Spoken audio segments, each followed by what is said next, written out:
Mangaphane ukuthi umuntu osokoliswa girlfriend noma boyfriend yakho noma umyeni wakho, hamba ungiyele kulabantu abadayisa imithi ubatshela ukuthi ucela bakunikeze isinama, bakunikeze incamashela.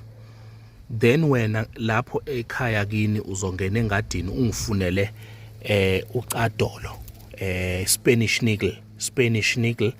I-Spanish needle into oyisebenzisayo khona uzothola lezi zinto lezi zakhona lokhu okubambelelayo ne ukukhe nje kube kuningi, mhlambe kube into engagcwala isandla, makuthi akukhona ukugcwala isandla mhlambe into engangespoon, then uzobe sewuyagaya ugaye into powder form nencamashela nelentuzana nesinama. Then lezi zinto into ozoyenza ngazo wena uzobe uyageza ngakho, ugeze ngakho ubese ungasuli.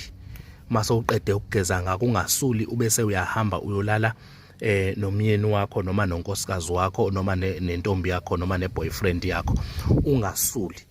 Then ekseni mawuvuka ekseni uyahamba ke uyogeza as normal, but make sure ukuthi uyakwenza lokho 3 consecutive days, ulala naye ungasuli. Kuzoba khona ukuncamathelana ke nokuthula, uzoba imeme abe incamathela kuwena anamathele, kodwa ungakwenzi lokho uma uzazi ukuthi uyahaquza.